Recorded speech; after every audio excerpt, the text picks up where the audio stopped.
안녕하세요, 볼레입니다. 이제 9월이잖아요. 9월인데도 아직 더워요. 아직은 반팔. 마음은 곧 다가올 빨간 단풍을 기다립니다. 요즘 읽고 있었던 책은 인생에서 너무 늦은 때란 없습니다 라는 애나 메리 로버트슨, 우리는 줄여서 모지스 할머니라고 부르는 어느 한 작가의 이야기, 작가의 책이에요. 제목처럼 인생에서 너무 늦은 때란 없습니다 라는 말을 이 모지스 할머니가 하셨기 때문에 우리한테 더 다가오는 거잖아요.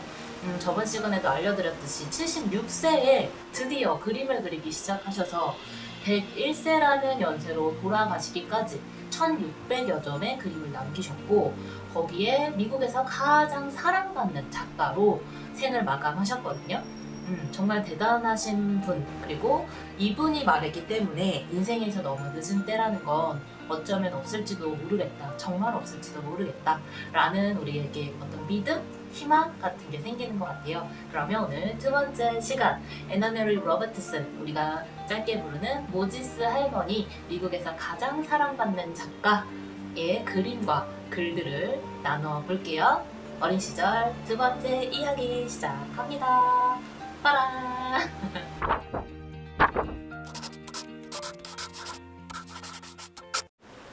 그림들을 또 넣어서 보여드릴 건데요.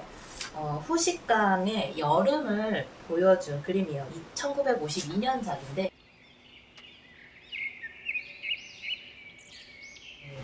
여름에서 이제 가을로 넘어가는 이때쯤에 딱 여름을 그리워하기 괜찮은 그림인 것처럼 보이네요. 자, 지금 오늘도 비가 많이 내리고 여기저기 이제 태풍 소식에 사실 그런 이야기를 조금 들려드려 볼게요. 폭풍우라는 1948년작 그림인데요. 이거 그림도 넣어드릴게요. 에 대한, 이 그림을 그리게 된 대한 이야기예요. 읽어볼래 시작합니다. 1867년도 난생 처음 폭풍을 겪었습니다. 그해 여름, 뉴욕주 워싱턴 카운티는 무척 덥고 건조했지요. 우리 집 우물이 말라버리는 바람에 아버지가 깨끗한 식수를 얻을 샘물을 찾아 웅덩이를 3개나 팠더니 울타리를 서성거리며 울어대는 이웃집 가축들을 보고 저러다 목이 말라 죽겠다고 걱정했더니 오빠가 이웃집으로 가서 가축들이 먹을 물이 말랐다고 알려주었던 일들이 생각나네요.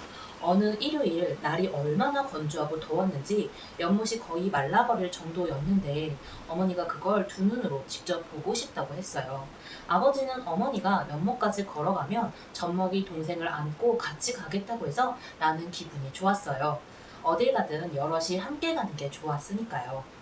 이게 애나 메리 로버트슨 모지스 할머니의 좀 특징이에요. 그림에서도 나오듯이 보여드린 모든 그림들에 사람이 참 많이 나옵니다. 자연과 다수의 사람들이 한두 명만 있는 그림은 거의 없는 것 같아요. 그래서 언제나 좀 모두가 함께 어울리고 함께 있는, 또는 이거 뭐라 그럴까요? 어떤 집단 또는 가정, 어떤 틀, 이런 어떤 사람들과 만드는 관계에 여러 명이 있는 틀 같은 걸 굉장히 좋아하시는 분이었을 것 같다. 거기에 굉장히 적합한 인물이었던 것 같다 라고 보여져요.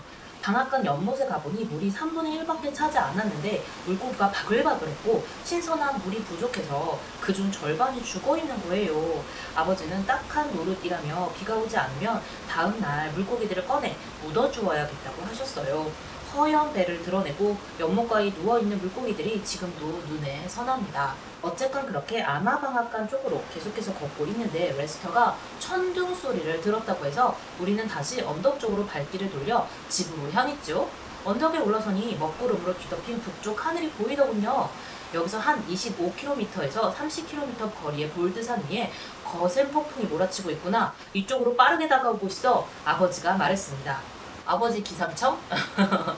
우리는 지금은 기상청의 어떤 기후 안내에 굉장히 익숙해져 있지만 옛날에 자연과 더불어서 가까이 친밀하게 살았던 사람들은 정말 무슨 기상청 마냥 경험과 어떤 직관에 의해서 이런 25km에서 30km 거리의 볼드산 위에 거센 폭풍이 몰아치고 있다면서 이런 말을 할 수 있지 않았을까 싶어요. 어머니는 창문을 닫기 위해 서둘러 집으로 들어갔고 마리아 이모는 닭장을 걸어 잠그러 갔습니다. 아버지와 일꾼은 헛간을 걸어 잠근 후 아버지는 서둘러 집으로 들어왔고 일꾼은 헛간에 담겠다고 했어요. 아버지가 집에 발을 들여놓자마자 바람이 몰아치기 시작했어요. 바람에 세게 후려쳐진 나무들은 꼭대기가 땅에 닿도록 휘어져 마당을 말끔히 쓸어버렸죠. 그러더니 억수처럼 비가 퍼붓기 시작했어요. 창문이 깨져서 유리 조각이 집 안으로 쏟아져 들어올 것 같았죠. 어머니가 우리에게 창문에서 멀찌감치 떨어져 있으라고 했어요. 요즘도 우리 태풍 이런 거 막 온다고 하면 청테이프나 유리테이프 같은 걸로 큰 유리창에 X표 막 이렇게 해놓고 또는 막 신문 이렇게 발라놓고 막 하시잖아요. 아버지는 외투를 벗어 젖먹이 동생 마이의 말을 감싸 주었습니다. 아버지는 동생을 품에 안고 우리에게 이렇게 말했어요. 집이 무너지면 작은 과수원으로 뛰어가서 나무를 하나씩 붙잡고 얼굴을 바짝 대고 있어라. 어린 나무들은 뿌리가 뽑히지 않을 테니 여기서도 되게 지혜롭지 않아요? 오히려 우리는 큰 나무들이 안 뽑힐 것 같잖아요. 더 힘이 세고 크니까. 근데 그만큼 몸이 크면 바람의 영향도 많이 받기 때문에 그 면적이 크니까요. 그래서 아버지가 아이들을 보호하기 위해서 하시는 말씀이 과수원도 큰 과수원 아니죠. 작은 과수원에 가서 어린 나무에게 얼굴을 찰싹대고 있으래요. 그래야 어린 나무들은 잘 뽑히지 않으니까 너희들이 안전할 수 있다는 거죠. 저는 왜 이 말을 하면서 아빠의 사랑이 느껴지는 가슴이 뭉클하지? 얼마 후 빗물이 사방에서 집 안으로 들이치기 시작했습니다. 그러나 폭풍은 머지않아 그쳤어요. 아버지와 어머니가 물을 쓸어내기 시작했어요. 집 안에 물이 8cm 높이까지 찼다고 하더군요. 8cm면 어른 손가락, 새끼 손가락만큼의 길이 정도 될 것 같아요. 적다고 보실 수도 있지만 사실 집 안에 물이 꽉 찼다는 거잖아요. 흘러갈 수도 있었는데 전혀 흘러가지 못하고 꽉 찼다는 거니까 굉장히 비가 잠깐 동안 매우 많이 왔다는 게 여기서 느껴지죠. 우리 집 일꾼의 이름은 짐벅이었는데 그는 내내 헛간 안에 있었습니다. 마차 안에 들어가 앉아 있었다고 했어요. 그런데 글쎄 비바람이 헛간 문을 열어젖히고는 그가 탄 마차를 진입로 맞은편에 과수원까지 밀어냈다는 거예요. 와, 그러니까 마차가 물에 떠서 샥 하고 간 거겠죠? 대박인데. 집 앞 초원을 가로지르는 개울은 강처럼 물이 불어 있었어요. 연못은 족까지 물이 차올랐고 물고기는 한 마리도 보이지 않았죠. 연못 건너편에는 아름다운 옥수수밭이 있었는데 폭풍이 휩쓸고 지나가면서 옥수수밭에 도랑을 파보았어요. 도랑이 어찌나 깊었는지 사람이 말을 타고 도랑을 달리면 그 모습이 보이지 않을 정도였죠. 걸어간 것도 아니고 말을 타면 좀 올라가잖아요, 사람이. 그래도 사람이 안 보였을 정도로 도랑이 폭풍 때문에 엄청 이렇게 파였다는 거예요. 도랑에서 붉은 흙이 씻겨 나왔어요. 아버지는 베이킹 파우더처럼 고운 그 흙을 채로 걸러 헹구어서는 페인트로 썼어요. 헛간 여러 채 그 흙을 칠했는데 아직도 고스란히 벽에 남아 있습니다. 부식된 철광이 들어간 흙이었거든요. 있잖아요. 우리 철 부식되면 빨갛게 변하잖아요. 그게 들어간 흙이었대요. 그래서 여기저기 정말 물감처럼 베이킹 파우더처럼 진짜 얇으니까 칠해도 그게 오랫동안 변하지 않고 있었다. 천연 물감. 비는 며칠 동안 계속 내렸고 덕분에 우물과 샘의 물이 차올랐어요. 그때 아버지는 말씀하셨죠. 크게 잃는 게 있으면 작게 얻는 것도 있는 법이라고요. 그날의 그 폭풍이 어린 시절 내가 보았던 가장 무서운 폭풍이었습니다. 저는 사실 이 말을 되게 위로받았다고 해야 될까요? 크게 잃는 게 있으면 작게 얻는 것도 있는 법이라고요. 잃었으니까 좀 많이 얻으면 얼마나 좋겠어요? 근데 인생이 그렇게 호락호락하지는 않아서 그나마 내가 크게 잃었을 때 작게라도 얻는 것이 분명히 있다라는 거는 아무것도 얻지 못한 것보다는 조금 더 위로가 되고 우리가 어떤 큰 상처나 어려움을 겪고 나면 깨닫는 부분들이 있잖아요. 그런 것들에 대한 이야기이지 않았을까? 그래서 폭풍우 사진을 아까 처음에 보실 때랑 지금 다시 보실 때랑 느낌이 어떤가요? 쓸머니는 뭐라 그럴까? 이 폭풍우 그림마저도 저는 막 엄청나게 무섭게는 느껴지지 않고 조금 다급하게 걱정스럽게 정도 느껴져요. 전체적으로 그림을 밝고 명랑하고 부드럽고 다정하고 섬세하게 그리신다는 느낌을 많이 받게 되거든요. 아마도 그런 화풍을 갖고 계신데 그나마 폭풍우였기 때문에 이렇게 좀 걱정스러운 좀 휘몰아치는 이 느낌이 그나마 좀 나오지 않았을까라고 생각이 듭니다. 그 전 시간에요. 에나메리 로버트슨 우리 모지스는 자기 이름이 6살까지 시시인 줄 알았잖아요. 그런데 드디어 어머니께서 이름을 6살에 알려주시고 7살에는 생일이 있다라는 걸 알려주시는 얘기가 있거든요. 자, 가족소품 1951년작 그림을 보시면서 생일이란 게 있다는 걸 7살 때 처음 알게 되었습니다. 하루는 오빠와 과수원에서 흙범 나무에 올라가 놀고 있었어요. 알맞게 익은 거치들이 얼마나 맛이 있었는지 그 나무 위에서 살다시피 했죠. 그날도 그렇게 놀고 있었는데 어머니가 집으로 들어오라고 했어요. 아마 동생의 요람을 흔들어야 하나 보다 생각했지요. 그런데 어머니가 내게 물었어요. 에나메리, 너 나이가 몇 살인지 아니? 나는 나이를 먹는다는 게 뭔지도 몰랐고 그런 얘기를 들어본 적도 없었어요. 오늘부로 너는 7살이 되는 거야. 어머니가 말했어요. 어머니는 누구에게나 생일이라는 게 있다고, 그리고 오늘이 바로 내 생일이라고 했어요. 그게 무슨 뜻이에요? 내가 물었죠. 어머니는 나에게 그건 내가 이 세상에서 7년을 살았다는 뜻이라고 설명해 주었습니다. 저는 이걸 읽으면서 옛날을 살아갔던 어린이들이 더 행복했을 수도 있겠다라는 생각이 조금 들었어요. 요즘 아이들은 스마트폰, PC 정말 너무나 넘쳐나는 정보 때문에 아이들이 지금 당장 알지 않아도 되는 정보들까지도 아이들이 많이 알고 있고 그것을 소화하려고 하고 그러다 보니 그 나이 또래 같지 않은 어떤 영민함이나 영특함이나 이런 것들을 아이들이 보여주기도 하거든요. 근데 그게 어쩔 때는 참 재밌고 웃기고 특별하게 느껴지기도 하지만 저는 그냥 아이들은 아이들답게 편안하고 단순하고 따뜻하게 그렇게 차분히 자랄 수 있었으면 좋겠다라는 개인적 바람이 있거든요. 그래서 오히려 이 에나메리 로버트슨 모지스 할머니께서 6살의 겨우 내 이름이 에나메리 로버트슨이라는 걸 알게 되고 또 7살에 드디어 나의 생일이 오늘이란 것, 그리고 나는 벌써 7년이라는 세월을 살았네 라는 걸 알았다라는, 어떻게 보면 좀 너무한 거 아니야? 라고 할 수도 있지만 오히려 좀 좋다고 느껴지는 건 요즘 세대에 너무 넘쳐나는 정보 속에 살고 있는 아이들에 대한 안타까움이 있어서 좀 그렇게 느껴지는 더 그렇게 느껴지는 것 같습니다. 다음 이야기는 우리 에나메리 로버트슨 모지스 할머니가 그림을 알게 되는, 그림을 관심을 가지게 되는 어떤 이야기들에 대한 내용인 것 같아요. 볼게요. 내가 아주 어렸을 적 아버지는 우리에게 흰 종이를 한 장씩 주곤 했어요. 신문에 사용되는 종이였죠. 우리가 그림을 그리면 아버지는 흐뭇해했어요. 종이 한 장에 1페니밖에 안 드는 데다 사탕보다 오래 갔거든요. 레스터는 증기기관차 그리기를 무척 좋아했고 호러스는 동물을 즐겨 그렸어요. 나는 색이 화려한 그림이 좋았어요. 밑그림을 그린 다음 포도주스라던가 딸기라든가 내가 생각하기에 붉고 예쁜 빛깔이면 뭐든 그림에 칠했죠. 한 번은 목수들이 쓰는 빨간색과 파란색 분필을 얻은 적이 있는데 남 부러울 것 없는 부자가 된 기분이었어요. 그때만 해도 아이들은 별로 가진 게 없었고 어쩌다 뭐라도 갖게 되면 감사했지요. 최근에 제가 세라핀이라는 2009년도 영화를 본 적이 있어요. 그 내용이 뭐냐면 파리의 북동쪽의 작은 마을 상리스, 남의 집 허드렛 일을 하면서 근근히 생계를 이어가는 세라핀이라는 여성이 주인공이에요.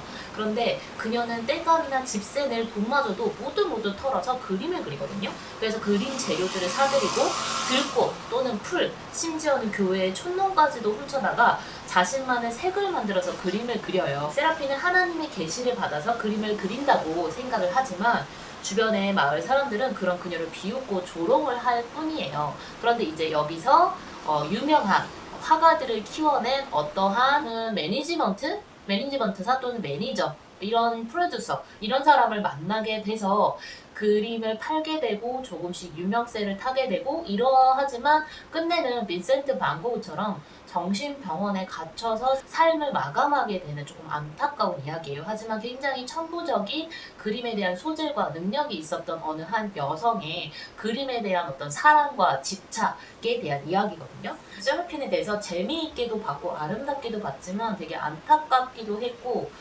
빈센트 반 고흐나 세라핀 같은 사람들이 정말 천부적이고 아름다운 그 재능을 정신병원이 아닌 곳에서 마감할 수는 없었을까?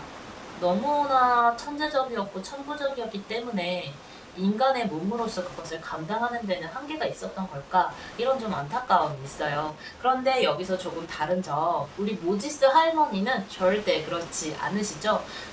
지난 시간에 읽어드렸던 것처럼 나에게 내가 원하는 일을 하기 위해서, 좋아하는 것들을 하기 위해서 너무 빠른 시기가 오지 않는다고 해서, 너무 천천히 나에게 기회가 온다고 해서 너무 조급해하지 말라는 이야기를 하신 적이 있어요. 만약에 모지스 할머니가 76세까지 그림을 그리겠다라는 꿈을 기다리지 않으셨다면, 모지스 할머니가 인생에서 너무 늦은 때란 없습니다라는 말씀을 우리에게 전달하시면서 그런 삶을 보여주실 수 있었을까? 모두가 그럴 수 있다라는 건 아니에요. 하지만 분명히 기다리고 포기하지 않으면 인생에서 나에게 가장 적절한 때가 올 수도 있다라는 걸 증명해 보인 분이잖아요. 삶은 생각보다 짧기도 하고 길기도 해서 참 여러 가지 해석을 할 수 있는 것 같은데요. 어느 해 겨울 아버지의 건강이 좋지 않았어요. 폐렴이었어요. 하루는 아버지가 어머니에게 마가렛, 내가 벽에 그림을 좀 그려보면 어떨까? 라고 물었어요. 아버지도 그림을 그리는 걸 좋아하셨네요. 그쵸? 어머니는 깔끔하기만 하면 아무래도 상관없다고 했어요. 그래서 아버지가 방 한 구석에 지난 봄 조지 호주에서 본 풍경을 그렸어요. 그 그림이 얼마나 예뻤는지 어머니는 좀 더 그려보라고 권했고, 아버지는 집 안 벽 곳곳에 다양한 풍경을 그렸어요.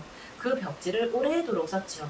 아버지가 그림을 그릴 때면 우리도 슬쩍 물감을 가져와 뭐라도 그려보려 했는데 주로 자그마한 풍경 그림들이었어요.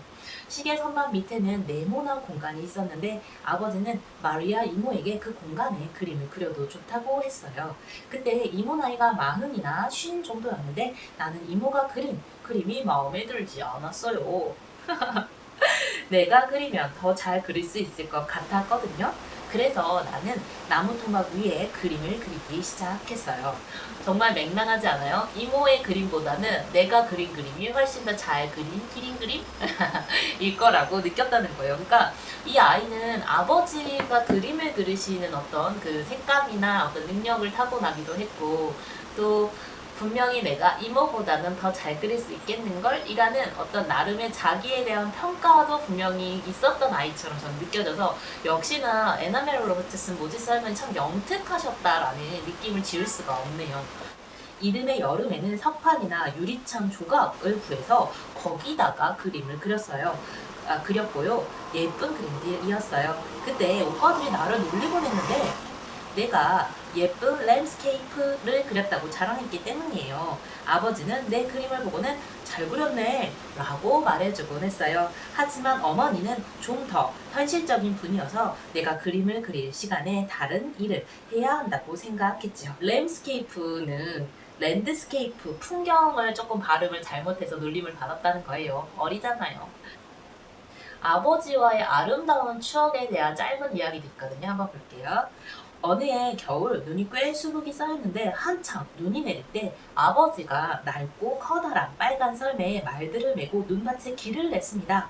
우리 집은 큰 길에서 1km쯤 떨어진 들판에 있었기 때문에 아버지가 직접 길을 뚫어야 했어요. 아버지가 부엌 문까지 썰매를 몰고 오면 우리는 볏짚과 이불을 잔뜩 챙겨 우르르 썰매에 올라타고는 쌩쌩 달려서 큰 길에 이르렀고, 그 다음에 숲을 가로질렀지요.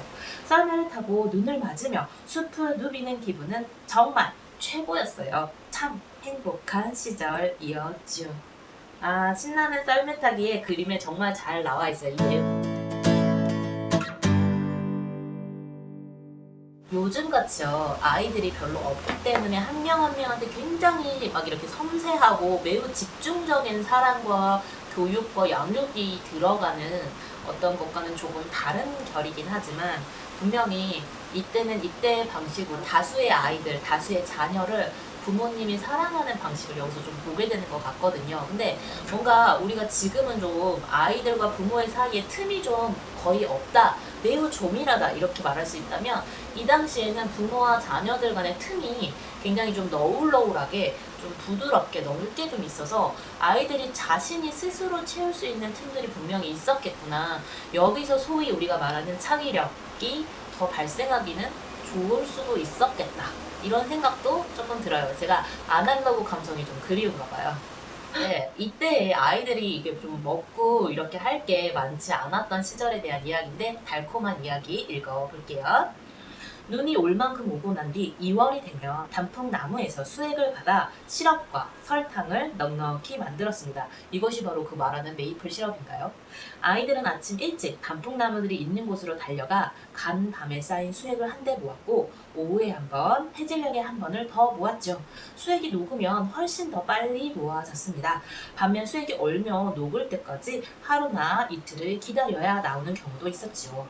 끝물로 나오는 수액이 시큼하다 싶으면 하는 수 없이 버려야 했어요. 낮에는 수액을 커다란 솥에 넣고 끓여 3분의 1 정도로 졸였고, 밤에는 집 안에서 조리용 난로로 마무리를 했습니다. 숲으로 달려가 수액을 모아 집으로 달려오는 건 아이들에게 큰 즐거움이었어요. 계속 불을 지피는 것도 재미있었고요. 아침이 되면 메밀 팬케이크에 원 없이 시럽을 뿌려 먹었고, 저녁에는 뜨끈한 빵에 버터를 바르고 시럽을 뿌려 먹었어요. 냠냠 맛있겠다. 거기다가 소기나무차를 곁들여 마셨는데, 단풍나무 수액에 소기나무 잎사귀를 넣고 적당히 졸여 만든 차였죠. 크림을 넣어 마시면 아주 맛이 좋았어요. 아버지는 그 차가 피를 맑게 해 몸에 좋다고 말했어요. 향에 익숙해지는데 시간이 좀 걸리긴 해도 맛을 알고 나면 좋은 차였고, 아버지는 우리가 원하는 만큼 마실 수 있게 해 주었죠. 메이플 시럽 파티는 내 다음 세대에 생겨난 것이라 가보지는 못했네요. 맞네요. 메이플 시럽. 먹고 싶다. 메이플 시럽을 좀 사야겠어요. 저 위쪽 버먼트주에선 그게 오랜 통습이었다죠. 아이들은 그릇에 소고기 눈을 담아 설탕으로 변하기 직전에 시럽을 부은 다음 제각기 사탕을 만들어 먹었어요. 그렇게 실컷 먹었으니 아마 그날 밤에 달콤한 꿈을 꾸었을 거예요. 달콤한 메이플 시럽 같은 꿈을 꾸었을 것 같네요. 메이플 사탕이겠네요. 얼음 사탕.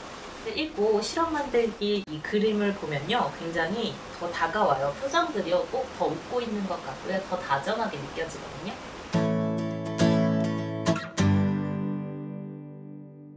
비누 만들기 이야기를 해드릴게요. 요즘 또 폐식용유로 이렇게 그 빨래비누 같은 거 만들어 쓰기는 하지만, 이때 실용적, 생활에 매우 밀접한 비누 만들기였던 것 같아요. 농장에서는 늘 한 해 동안 쓸 비누를 한 통씩 미리 만들어 두었습니다. 맞죠? 생필품인 거예요. 미리, 그러니까 한 해 동안 쓸 걸 만드는 거거든요. 여기저기서 모은 자투리 기름으로 만들었죠. 고기를 굽고 남은 기름도 종이나 천으로 걸러 비누 전용 냄비에 모아 두었어요. 봄부터 작업을 시작했는데, 먼저 통에 나무 재를 담고 그 위에 물을 부어 잿물을 내립니다.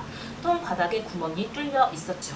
잿물이 넉넉하게 준비되면 커다란 주전자에 잿물을 부은 다음 모아둔 짜투리 기름을 부어 주전자를 불에 올려놓고 끓입니다. 끓이면서 기름과 물, 잿물의 양을 조절합니다. 기름이 다 용해되면 완성된 비누를 써봅니다. 비누를 한 컵 정도 떠서 물에 타 부었을 때 호박 빛깔을 띤 탱글탱글한 젤리 상태가 되면 잘 만들어진 거예요.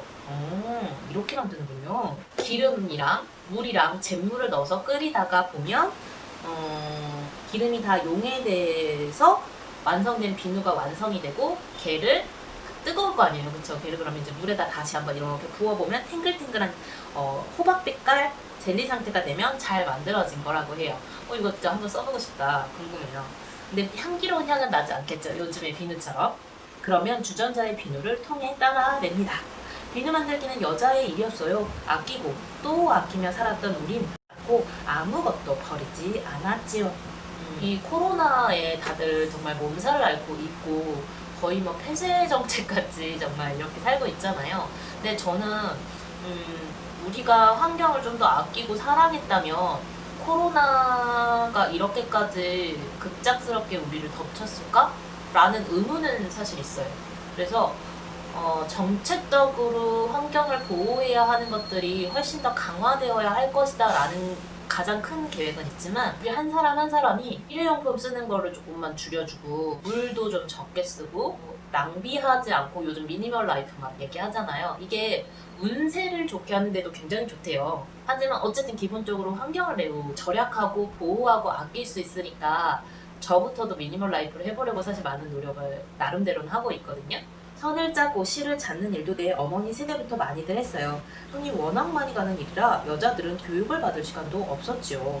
속상한 건 남자들도 분명히 많은 일을 했을 거 아니에요, 그쵸? 그치만 그 와중에도 남자 아이들에겐 교육을 시켰고 여자 아이들에겐 교육을 시키지 않고 더 많은 노동을 시켰다. 좀 슬퍼요. 이런 걸 보고 있으면 누군가의 희생에 의해서 만들어진 행복이 과연 진짜 행복이냐라는 질문을 저는 좀 늘 좀 하거든요. 양말뜨기도 여자들 일이었어요. 먼저 양의 등에서 갓 밀어온 양털에서 실을 뽑고 그걸로 천을 짜거나 떠야 했지요. 그리고 남자들은 일명 소금 후추, 슈트를 입었는데 이 소금 후추 슈트가 뭐냐면요. 흰색과 검은색이 점점이 섞인 원단인데요. 원단을 만들려면 양떼 중에 검은 양 한 마리가 꼭 있어야 했대요. 검은 털실과 흰 털실을 섞어야 하거든요. 이렇게 만든 옷은 평생을 입었지요. 그러다가 내가 좀 더 자랐을 때 사람들이 면이나 울 원단을 비롯한 옷감을 뭐든 살 수 있게 되었어요. 지금은 정말 수제 테일러메이드 아니고는 입을 수 없는 옷이겠네요. 그쵸? 에는 지금보다 옷에 풀을 먹이거나 표백하는 일이 많았습니다. 그래야 더 오래 입을 수 있었거든요. 풀을 씻어내면 옷이 깨끗해졌어요. 린넨 침대 시트도 풀을 먹였는데 까끌까끌한 린넨에 풀을 먹이고 다림질까지 하면 촉감이 어땠을지 상상이 가지요. 침대 한쪽은 들어갔다가 반대쪽으로 바로 빠져나갈 수도 있을 정도였어요. 아, 그만큼 굉장히 부드러웠다라는, 매끄러웠다라는 얘기인 것 같아요. 린넨은 원래 흰색이 아니고 회색이었지만 표백하면 아주 하얘졌지요. 아, 그러니까 요즘 우리가 말하는 린넨은 원래는 회색이라는 거는 표백을 하지 않으면 그 시절 시골에서는 학교를 여름에 석 달, 겨울에 석 달 다녔습니다. 여자아이들은 겨울에 학교를 자주 못 갔는데 춥기도 했거니와 입고 나갈 따뜻한 옷도 없었어요. 나도 학교에 나가는 날이 많지 않았지만 대신 집안일을 거들거나 이웃집에 일손을 보태며 바쁘게 지냈습니다. 오늘은 우리 애나메리 로버트슨 모지스 할머니의 어린 시절 두 번째 이야기를 같이 읽어봤어요. 어린 시절에 얼마나 부드럽고 다정한 사랑들을 경험했고 아름다운 추억들, 시럽을 만든다든지 비누를 만든다든지 이때는 이게 취미생활이 아니라 진짜 이제 실생활에 필요한 것들이었겠죠. 이런 어떤 추억들을 읽으면서 애나메리 로버트슨 모지스 할머니의 그림들이 어째서 이런 품을 담고 있는지 조금 더 이해할 수 있었던 것 같고요. 미국에서 가장 사랑받는 작가였다, 그림 작가였다 라는 건 사람들이 그만큼 어린 시절의 그 따뜻함, 다정함, 단순함 그리고 그 명확함들을 그리워했기 때문에 거기에 공감했기 때문에 사랑받는 작가가 될 수 있지 않았을까. 애나메리 로버트슨 모지스 하면 이런 얘기 하시잖아요. 예쁘지 않다면 그림을 왜 그려야 하죠? 네, 예쁘니까 그 예쁜 한 순간들을 우리가 함께 기억할 수 있어서 그래서 함께 기억하면서 웃을 수 있고 행복할 수 있어서 가장 사랑받는 작가가 아니었을까라는 생각이 조금 들어요. 애나메리 로버트슨 모지스 할머니께서 이제 남부에서 생활하시는 부분들부터 만나보려고 해요. 12살 때부터 식모살이를 시작하셨다라는 건 사실 좀 청소년 겨우 이제 어린이에서 청소년이 겨우 돼가는 과정쯤인데 이때는 이게 너무나 만연해있고 당연한 일이었기 때문에 받아들이셨겠지만 지금으로서는 이제 아동 노동 착취가 되겠죠. 이 당시에는 어떤 삶을 사셨고 어떤 것들을 경험하셨고 또 이러한 어려운 식모살인 속에서도 꿈을 꾸고 경험을 만들고 또 애나메리 로버트슨이 모지스라는 이름을 갖게 된 그러니까 남편을 만나게 된 이야기들까지도 한번 읽어드려 볼게요. 읽어볼래? 오늘 여기까지 하겠습니다. 볼레였습니다. 안녕.